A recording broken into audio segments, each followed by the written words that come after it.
ada kedekatan antara guru dengan siswa gitu ya, jadi nggak mau on cam gitu. Kalau misalnya kita bayangin kalau misalnya dia Google Meet dengan teman-temannya gitu ya, dengan teman-temannya, jadi isi Google Meet tuh cuma teman-temannya doang, teman yang benar-benar deket sama dia, pasti dia mau on cam. Ini dari pengalaman pribadi ya, kalau misalnya aku lagi kerja kelompok sama temen mungkin, bukan, maksudnya kalau misalnya kayak aku barusan tadi siang habis sekolah, aku rapat gitu ya, aku habis rapat dengan organisasi siswa intrasekolah. Kemudian ya kita, karena kita emang sudah saling dekat, kita gak akan ragu untuk nyalain kamera. Nah, jadi harus ada terjalin kedekatan supaya murid itu berani untuk pede untuk nyalain kamera. Dan ya guru juga ya tadi, kalau bisa gurunya itu yang kayak Bu Titin gini loh, yang kayak dibercandain, disenyumin terus, diramahin. Itu dengan begitu murid akhirnya terasa kedekatan dengan guru. Ketika terasa kedekatan dengan Bapak Ibu guru, akhirnya mereka mau menyalakan kamera mereka begitu. Bahkan sepanjang pembelajaran gitu ya, karena terbukti dari aku gitu, aku jadinya kan semangat nyalain kamera gitu ya, meskipun kalau sudah nge-lag ya apa mau dikata tetap dimatikan akhirnya. Ya kalau dari aku begitu sih. Kalau dari Chris gimana nih? Kalau dari saya sendiri juga mirip-mirip sama Daryl sebenarnya.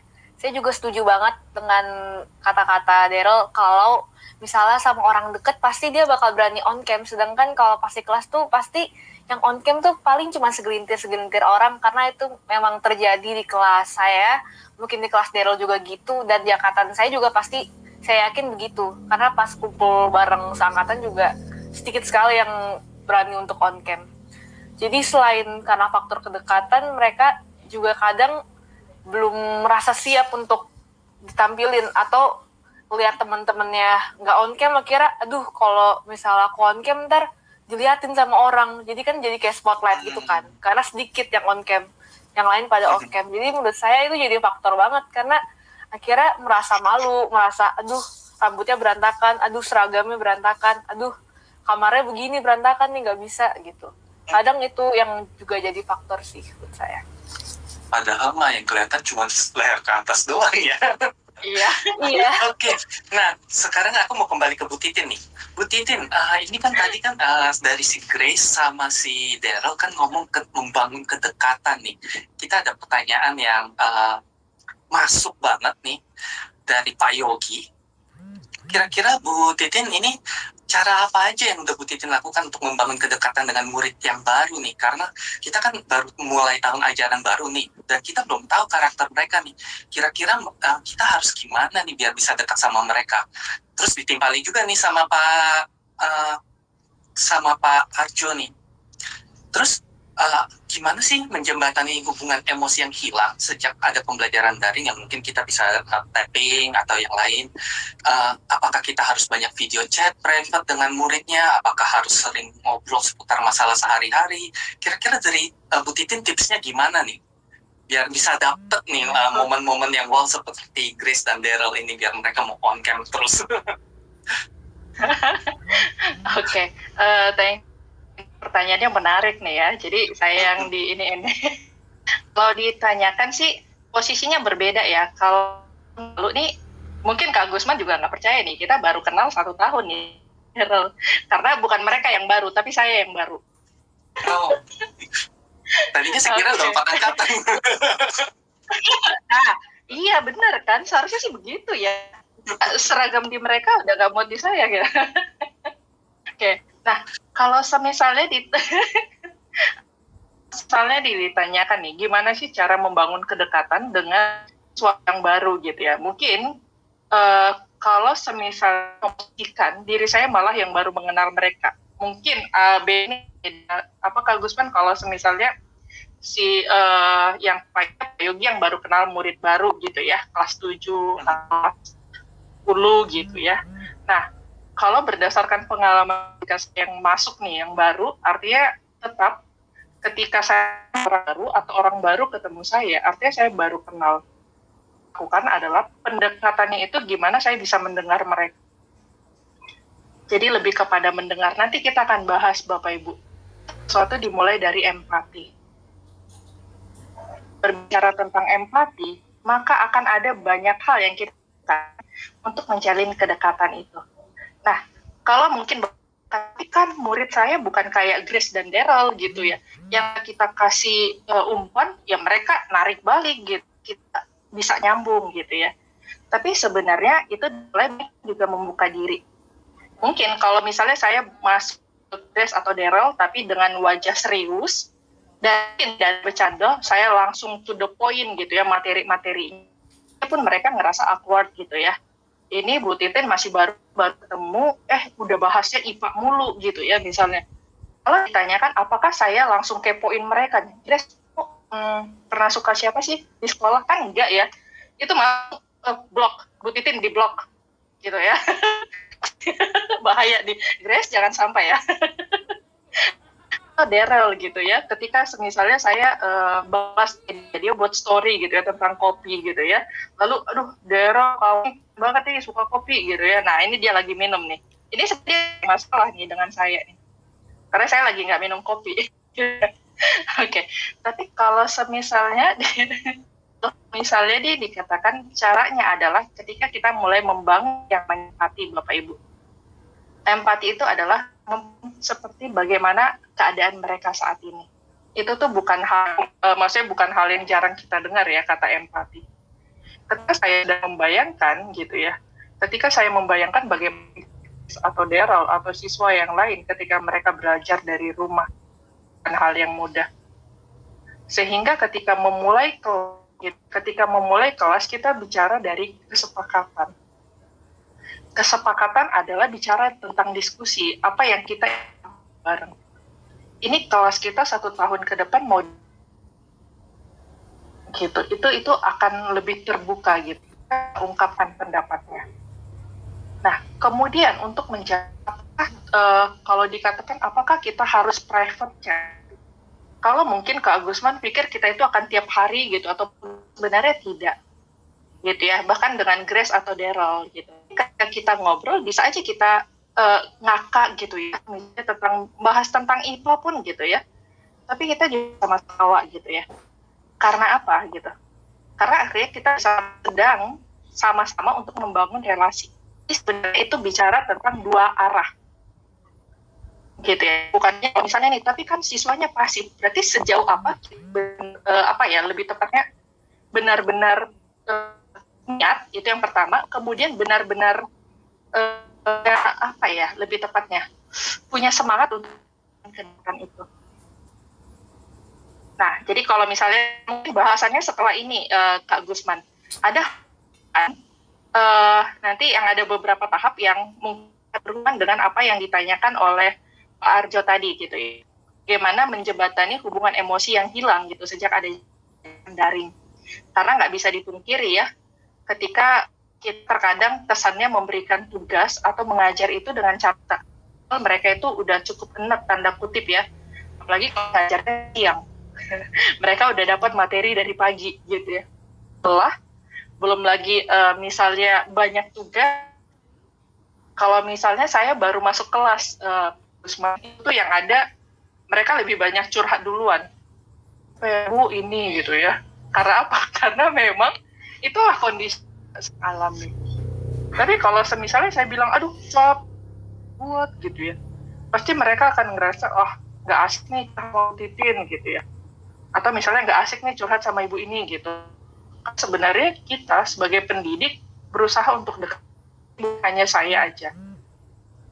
Kita semua pendidik yang itu berusaha untuk jadi sahabat.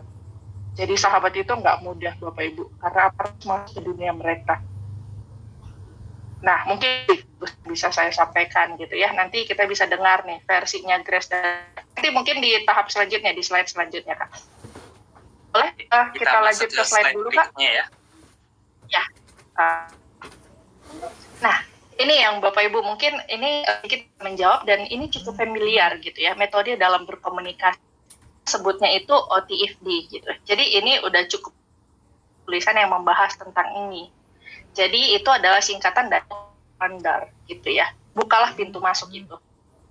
Sebagai pendidik tidak berjuang untuk membuka pintu itu ya kita nggak bisa masuk. Pintu itu apa? Pintu itu adalah kehidupan. Gitu ya. Makanya akhirnya background kita bukan orang psikologi gitu ya. Tapi akhirnya belajar untuk mengenali anak demi anak karena setiap anak itu spesial. Dan setiap anak punya ciri khasnya tertentu. Grace berkomunikasi dengan cara Daryl berkomunikasi itu beda.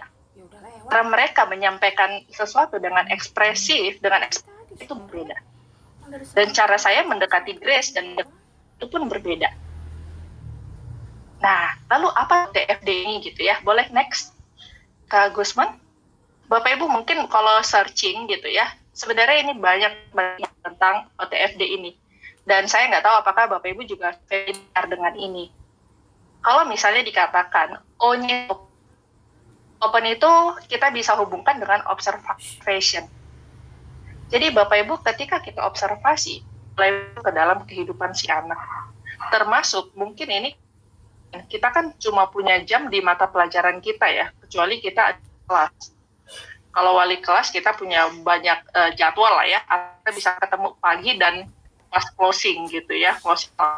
Tapi kalau saya sebagai guru mata pelajaran, yang saya punya itu hanya di jam mata pelajaran saya. Lalu apa yang saya lakukan gitu? Saya akan observasi. Observasi tentang apa yang mereka rasakan. Ini bahas tugas gitu ya. Ketika menyampaikan lewat chat ya, saya terbuka untuk anak yang menyampaikan apa kondisi atau yang dialami. Misalnya, Bu Titin saya izin telat ya, bukan tugas karena ada seperti ini. Dia mulai jelas. Karena apa? Saya sedang memposisikan diri saya memang bisa terbuka, mungkin dia juga bisa membukakan kondisinya. Nah, di masa-masa itu saya mulai observasi, oh anak ini seperti ini. Lalu kita mulai memikir, ketika kita sudah observasi, lalu kita memasuki yang disebut dengan kita mulai mengerti apa yang pikirkan. Mungkin ini bukan hal yang mudah Bapak Ibu ya. Kita mengerti apa yang dia pikirkan, apalagi usia ya, itu kita nggak bisa pungkiri ya. Ada gap antara anak didik ketika kita punya usia bisa dikatakan generasi, beda zaman gitu ya. Tapi kita berusaha untuk masuk ke mereka. Lalu kalau dihubungkan dengan perasaan mereka seperti apa? Lalu keinginan mereka. Kalau Bapak Ibu lebih membaca lagi, karena kita nggak punya waktu ya untuk bahas ini lebih detail, tapi segala sesuatu yang kita lakukan, kalau itu dibangun, dimulai karena empati, maka itu jauh lebih. Saya bisa memposisikan nih, misalnya, Bu, tugas saya banyak banget Bu, misalnya ya. Bukan berarti kita jadi, ya udah kamu gak usah ngerjain tugas, bukan. Itu berarti dikatakan jadi guru yang baik ketika misalnya kumpul, oh tidak. Tetap karena penilaian ibaratnya di sekolah juga ada gitu ya. Kita mendekati mereka dan mengatakan bahwa tugas itu bukan PR, itu bukan siksaan. Jadi bagian dari untuk kita bisa berlatih sebenarnya. Jadi kalau ditanyakan ya, bagaimana kita menjalin komunikasi, itu adalah ketika kita mulai membangun segala sesuatu awal empati Bapak Ibu. Kembali saya ulangi, mulai dari empati. Karena apa? Mungkin saya bisa bilang, saya pernah jadi anak SMP loh, Grace. Saya pernah jadi anak SMP loh, Daryl, gitu ya. Beda zaman. Dan latar belakang. Kalau saya ikutkan latar belakang si SMP, saya ikutkan dan bawakan untuk bagaimana saya mungkin tidak akan bisa diterima.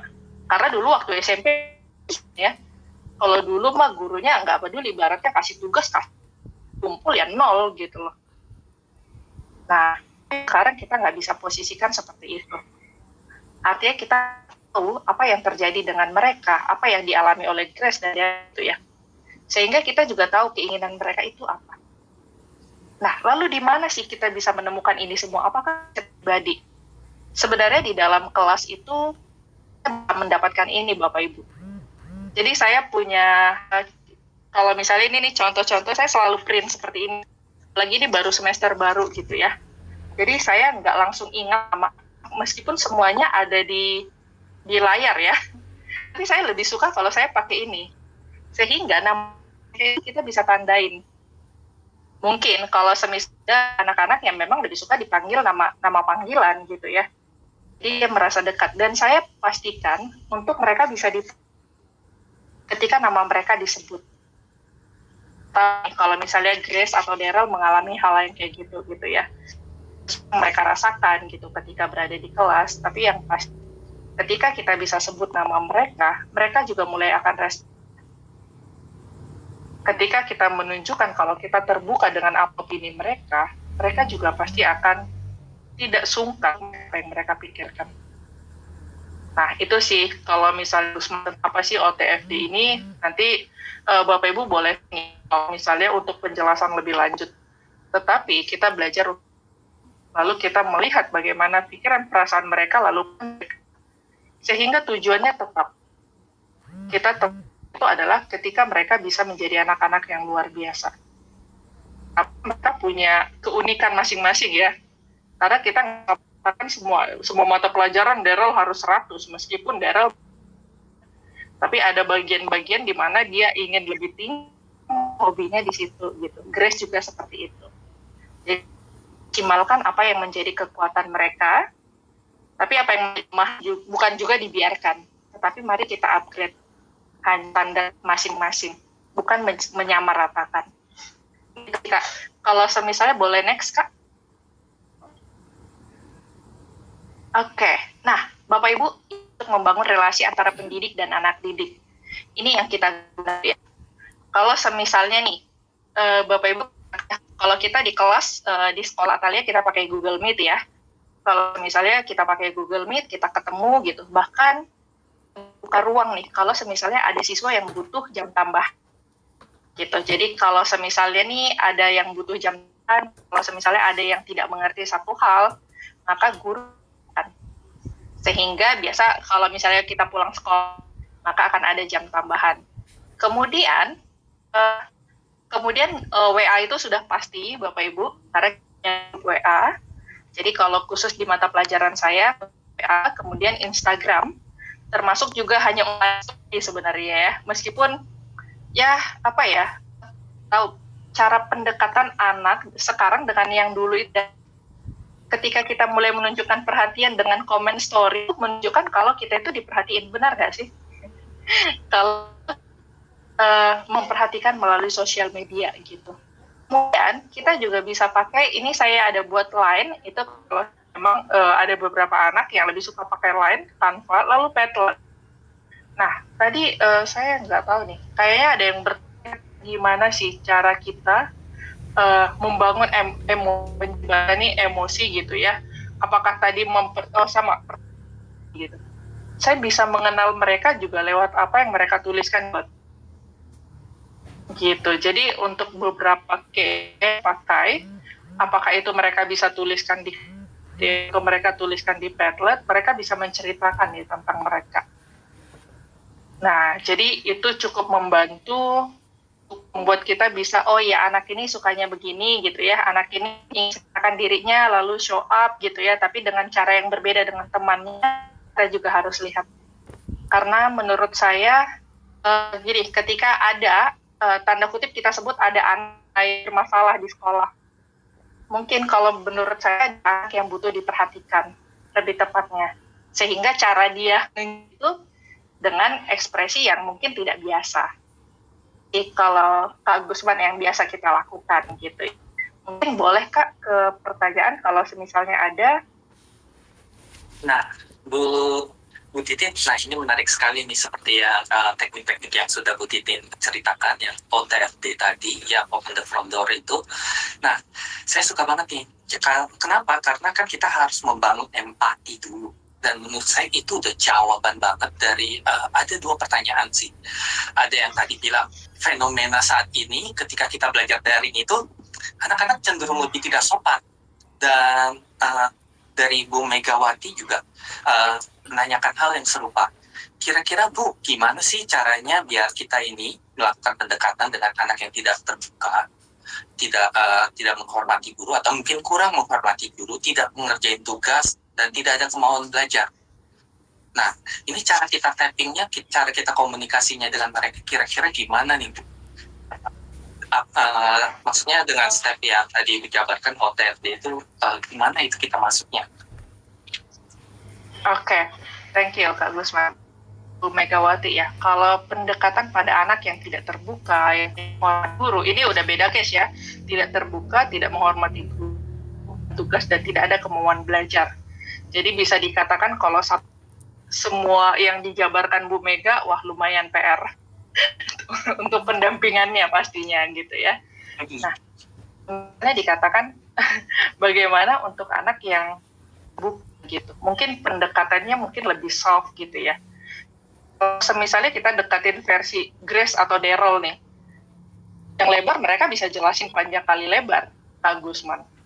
Kalau untuk anak yang tidak terbuka, mungkin kita yang lebih buka.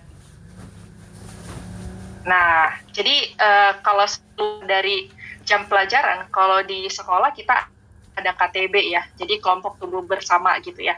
Jadi di situ tuh untuk orang-orang yang mungkin bisa berbagi tapi dalam kelompok. Nah, termasuk saya menerapkan itu di kelas saya, gitu ya. Jadi saya ngajar di kelas 8, saya untuk anak-anak satu kelompok punya teman kelompok 5 orang. Di dalam kelompok itu tuh kita udah menerapkan bahwa ini tuh kelompok berbagi. Nah, nanti saya akan join dalam kelompok mereka, mendengar apa yang mereka rasakan dan apa yang mereka apa yang terjadi atas mereka gitu. Mungkin ada dalam belajar, juga dalam hal pertemanan gitu. Karena kalau di room besar cerita. Misalnya ada 25 anak nih, tiba-tiba kalau daerah mungkin biasa ya, Bu, tadi aku ini, dia jelasin, Kak Gusman. Tapi kalau anak yang lain, juga belum tentu dia jawab. Nah, yang pasti pendekatannya gitu. Pendekatan lebih soft, artinya kita juga jangan terbuka. Mari coba kita pendidik mulai membuka diri.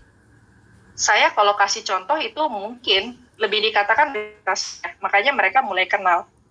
Mereka tahu kalau dulu identitasnya orang hutan. Mereka tahu kalau saya itu asalnya dari kampung. Mereka tahu kalau keluarga saya seperti ini gitu misalnya. Itu saya jadikan contoh. Gitu ya. Mereka juga mulai cerita di dalam kelompok yang lebih kecil. Kemudian tidak menghormati guru. Nah, kalau yang tidak menghormati guru ini apaan sih? Sekarang banyak anak didik yang mau nanya sesuatu nggak pakai sapaan. Nggak pakai atau Bu. Tidak pakai Bu izin mau nanya. Nggak kayak gitu. Akhirnya ini misalnya ini nanya siapa ya? Kita nggak tahu ya. Siswa nanya kayak gitu di kolom chat. Misalnya. Nah, kita nggak tahu itu untuk siapa. Lalu kan kita akan jadi menghormati. Nah, kalau untuk tidak menghormati, yang kita lakukan mungkin satu saat kita bisa menegur di depan teman-teman. Bisa kita punya waktu tersendiri dengan dia. Waktu tersendiri dengan dia. Itu jauh lebih baik. Karena apa? Karena nggak semua orang siap untuk ditegur di depan banyak orang. Kemudian tidak melakukan tugas dan tidak ada kemauan belajar, ini tuh motivasi diri yang benar. Tumpah lagi. Makanya mungkin saya contohkan orang lain, tapi saya tidak pernah. Karena apa? Karena cerita kita berbeda. Hanya saya selalu sebutkan bahwa Bu Titin belajar ini, Bu Titin belajar ini, gitu ya. Sehingga kita bisa melihat apakah dia bisa atau tidak. Dan anak itu sangat suka. Ini Kak Gusman nih. Ini saya nggak tahu apa Daryl suka diapresiasi, tapi itu yang terlihat. Sehingga ketika mereka melakukan satu hal kecil, kita apresiasi. Hal ini ketika Daryl balas ya, thank you Daryl sudah konfirmasi ya, itu apresiasi. Karena saya senang chat saya dibalas. Nah, itu apresiasi gitu loh. Jadi itu tuh bagi saya itu ketika orang melakukan itu tuh luar biasa. Artinya diperhitungkan. Termasuk untuk anak-anak yang kurang mau belajar. Mungkin memang kita lebih capek gitu kan, lebih banyak makan waktu. Tapi Bapak Ibu, mari sama-sama belajar. Tidak ada yang tidak bisa, yang nggak mudah. Itu sih Kak Gus. Izin untuk saya rekap sedikit karena tadi ada potong patah. Jadi tips dari Bu Titin adalah yang pertama kita sebagai guru harus terbuka, dan yang kedua mungkin kalau misalnya kita di sekolah ada grup chat yang besar, kita harus bikin grup chat, grup untuk sharing yang lebih kecil lagi, dan nanti gurunya masuk juga untuk mendengarkan apa cerita mereka. Dan kalau misalnya ada anak yang kurang respect ataupun yang bermasalah seperti itu, kalau bisa disediakan waktu agar kita bisa one on one, kita ketemu langsung dengan anaknya, mungkin bisa lebih digali lagi ketimbang kalau kita langsung kamu ya bla bla bla bla bla gitu di depan umum. Karena nggak semua anak bisa dibegituin dan nggak semua siap seperti itu. Dan yang paling penting adalah kita harus memberikan apresiasi sekecil apapun. Mungkin kalau misalnya anaknya jarang ngumpulin PR, ketika dia ngumpulin PR, wow, luar biasa, walaupun ini baru 1 dari 10 gitu, kita harus tetap memberikan apresiasi. Karena ini dimulai, kita udah lihat ada jalan-jalan perubahan ke sana. Nah, Bu Titin, Grace sama Daryl nih, aku ada pertanyaan dari rekan-rekan, dari penonton. Jadi ada banyak yang tanya, ada 2 minimal. Tadi saya lihat ada kendala nih. Kita kan kalau misalnya kita mau membangun kedekatan, kita mau komunikasi untuk relasi, kita kan harus berkomunikasi biar ada dekat gitu kan. Tapi kalau misalnya kita koneksinya susah, maksudnya susah sinyal atau gimana, kira-kira gimana ya? Ada tips-tipsnya nggak untuk kita biar kita tetap bisa berkomunikasi dengan baik dan kita bisa mengenal mereka dengan baik gitu. Mungkin dari sisi Bu Titin sebagai guru, dan mungkin dari Chris sama Daryl bisa sharing dari sisi murid, gimana sih saya mau disentuh dari bagian mana gitu loh. Oke. Kalau semisalnya ini kondisinya susah sinyal kali ya, maksudnya jaringan terbatas gitu. Ya betul. Jadi nggak bisa langsung cepat connect. Oke. Kalau juga harus melihat ya, nggak semua siswa itu bisa handphone terus menerus gitu ya. Nah, ketika kalau saya sih memikirkan chat saya itu direspon meskipun butuh waktu, tuh saya tetap apresiasi. Nah, terkadang memang kita kita itu direspon dengan cepat ya, kadang kesal ya, mungkin kalau misalnya secara ketika kita tanya nggak direspon, tetapi dia punya misalnya dia itu jarang buka WA, padahal buka handphone loh. Nah, handphone tapi nggak buka WA, mungkin kita bisa deketin gitu ya. Jadi kalau Bapak Ibu kita akhirnya jadi kenal nih, Grace ini suka sama siapa, ngobrol sama siapa misalnya ya. Oke, Grace ini suka ngobrol sama siapa gitu ya. Grace ini suka ngobrol sama siapa, dia nih kalau di kelas, oh iya dia sama Isabel gitu ya, atau sama Lucinda gitu ya. Ya udah, berarti saya bisa kontak Isabel nih. Bel, ini ada komunikasi dengan Grace nggak? Minta tolong dong gitu ya. Mau pesan gitu. Kalau semisalnya memang kita kenal, artinya kita itu menunjukkan bahwa saya kenal Grace sampai saya tahu.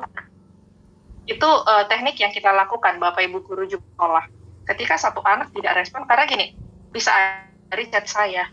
Apalagi kalau itu tunggakan tugas ya. Tapi dia punya kelompok untuk bareng.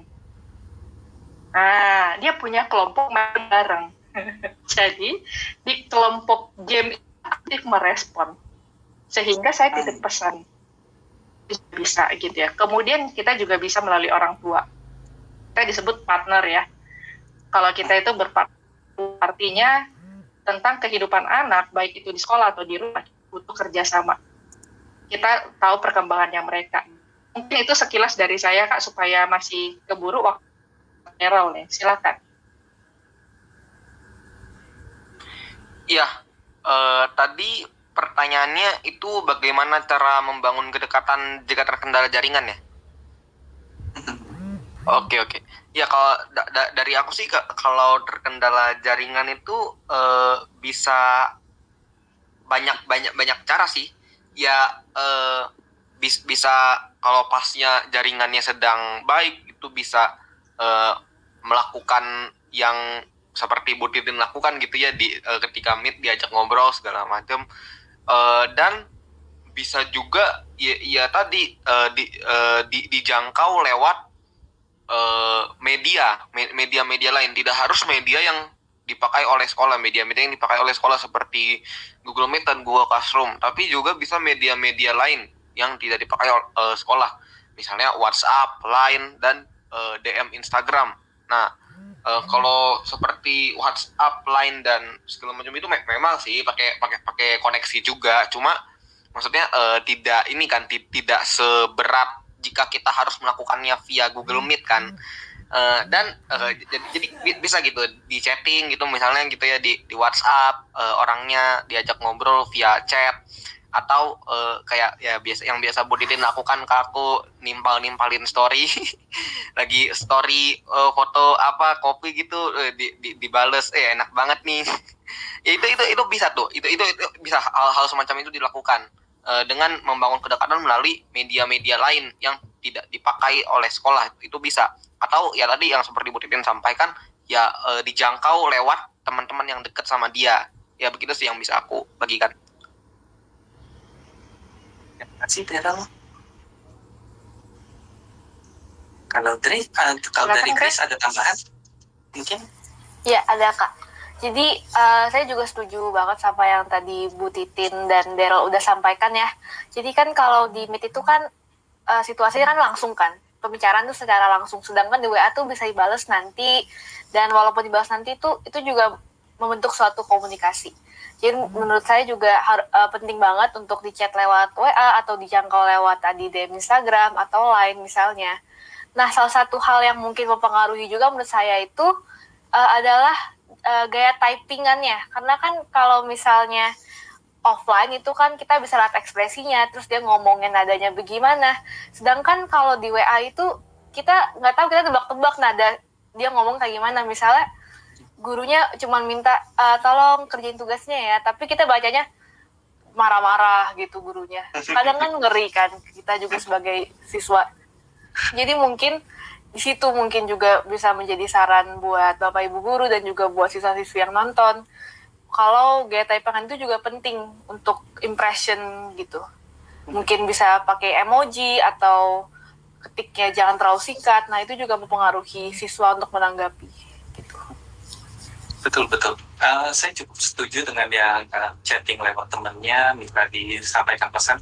Karena kadang ketika kita baca pesan singkat itu apa ya? Emosi kita saat kita membaca itu menjadi suara yang kita bacain ketika kita lagi sebel. Ini kenapa sih? Padahal cuma tanya kenapa sih gitu. Oke. Benar-benar. Mungkin kita bisa lanjut ke slide-nya lagi, Bu Titin. Oke, thank you Kak Gus. Nah, Bapak Ibu mungkin ada juga yang bertanya, ini di daerah kami jaringannya terbatas gitu. Boleh next Kak untuk slide-nya? Nah, ini Bapak Ibu kita punya cerita nih dari teman-teman yang ada di daerah gitu ya. Kalau semisalnya hal yang mereka lakukan ketika mereka tidak punya device, tidak punya handphone, tidak punya WA, atau bahkan tidak punya sinyal, yang mereka lakukan adalah berkirim surat. Nah, kalau berkirim surat, tapi ini kan jauh di seberang gitu ya, itu suratnya mereka akan titipkan ke orang-orang yang mereka temui dan tahu kalau itu satu kampung. Nah, mungkin itu bisa nanti ya, nanti kita bisa dengarkan ada sesi gitu ya, kalau semisalnya Revo memberikan kesempatan gitu. Jadi kalau semisalnya mereka mengirimkan surat, lalu isi suratnya adalah pemberitahuan untuk si anak ke sekolah. Lalu nanti suratnya akan dibalas atau akan datang ke sekolah. Nah, kemudian Bapak Ibu gimana caranya lagi, yang cara manual ya, kalau misalnya kita bilang jauh dari teknologi gitu. Yaitu dengan memberikan satu buku catatan. Atau kita sebut buku diary lah ya, gitu. Satu buku yang anak bisa tuliskan, lebih kayak jurnal. Mereka bisa tuliskan apa yang mereka lakukan sampai apa yang mereka rasakan. Nanti kalau ada kesempatan, misalnya kita kalau di daerah ya mereka akan berkunjung, guru akan berkunjung ke tempat siswa gitu ya dengan tetap prokes. Lalu misalnya ada juga siswa yang memang datang ke sekolah. Karena ada yang udah PTM terbatas, jadi ada anak 2 atau sampai 5 orang yang disuruh ke sekolah. Lalu si guru akan membaca catatan itu. Lalu dikatakan, tapi kan nggak semua anak suka nulis gitu ya. Kita bisa lihat dari cara mereka menggambar. Intinya buku itu tuh sebebas-bebasnya anak mengekspresikan isi hati. Tujuannya adalah satu, kita mau lebih kenal dengan mereka. Entah itu berisi coretan. Tapi itu bisa menandakan apa yang sedang mereka rasakan. Nah, Bapak Ibu kita mulai bawa ke sana karena kita pengen empati itu mulai terbangun. Ketika kita bisa merasakan itu, si anak juga bisa merasakan itu. Meskipun tanda kutip kita bukan orang tua kandung ya, ini kita bicara pendidik dan anak didik. Lalu yang ketiga adalah dengan menyampaikan pesan, sama seperti yang tadi.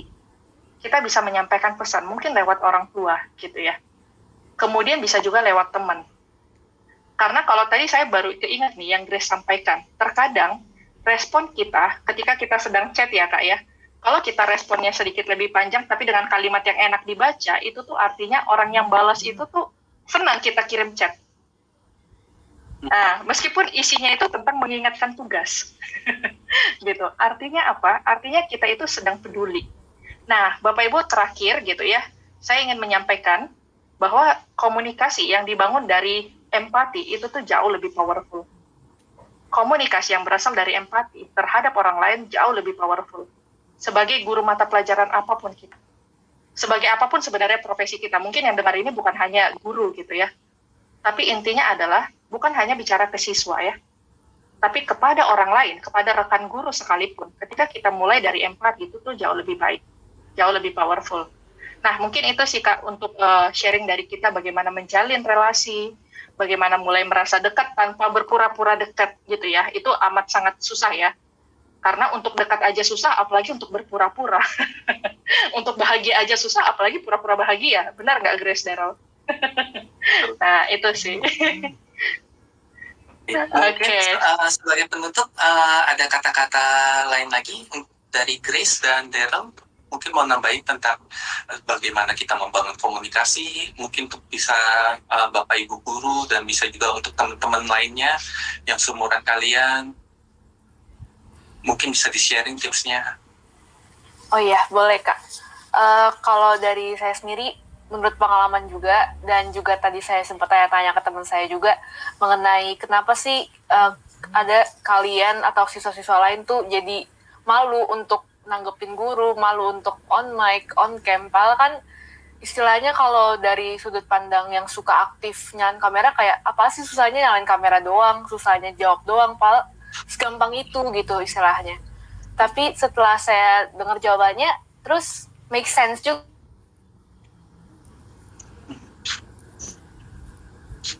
Oke, sepertinya Grace terkendala koneksi. Iya, Nggak ada orang yang takut dan orang yang malu untuk bicara karena nggak terbiasa dengan hal itu. Jadi itu sih yang menurut saya penting untuk guru bisa gali tentang siswanya. Nggak harus gali terus-menerus, tapi dari gaya bahasanya juga. Gitu. Jadi, Oke, berarti harus digali dari gaya bahasanya juga ya. iya. Oke, kalau dari Daryl ada tambahan? Ya. Kalau dari aku sih untuk menutupnya ya, jadi bagaimana cara kita membangun kedekatan kita dengan Bapak Ibu guru atau Bapak Ibu guru kepada anak didiknya adalah melalui ya tadi ya komunikasi yang baik, komunikasi yang positif, komunikasi yang terjalin dengan sangat baik. Karena komunikasi yang terjalin dengan baik itu bisa mematahkan segala macam pikiran-pikiran negatif, pikiran-pikiran yang pesimis akan apa yang akan terjadi gitu ya, dan juga bisa tentunya bisa mempererat dan membangun hubungan yang semakin dekat lagi melalui komunikasi. Jadi komunikasi itu sangat mudah juga, dan tentunya dengan komunikasi juga Bapak Ibu guru juga tahu apa yang menjadi kendala siswa, dan siswa pun juga bisa menyampaikan apa yang menjadi kendalanya kepada Bapak Ibu guru. Dan yang terpenting adalah untuk membangun kedekatan hubungan antara guru dan siswa ini, setiap dari kita harus memulai dari diri kita sendiri. Tidak bisa kita menunggu sampai pihak lain yang kita mau bangun hubungannya itu memulai gitu. Harus dari diri kita sendiri. Misal kita siswa nih, aku berbicara kepada sama siswa-siswi. Ya kita harus mulai dulu membangun hubungan kita dengan Bapak Ibu guru, dengan tadi ya membangun komunikasi yang baik dengan Bapak Ibu guru. Dan kepada Bapak Ibu guru, mulailah Bapak Ibu membangun komunikasi yang baik, komunikasi yang dekat dan yang positif kepada anak didik Bapak Ibu. Ya kalau dari aku begitu sih. Oke, mantap banget. Terima kasih banyak untuk Grace, Daryl, dan Bu Titin. Bu Titin mau ada tambahan lagi mungkin? Bu Titin, mohon maaf, masih mute. Oke, thank you Kak Gusman. Terima kasih Bapak Ibu untuk kesempatannya, dan memang apa yang dikatakan Grace dan Daryl, saya harap sih itu bisa menjadi curahan hati juga siswa-siswi di luar sana, yang artinya gini, kedekatan komunikasi bukan hanya bicara konten atau materi, karena hubungan kita bukan hanya sekedar sebagai guru dan murid hanya bicara tentang apa yang kita ajarin gitu ya, tapi kita lebih berbagi hidup lebih tepatnya.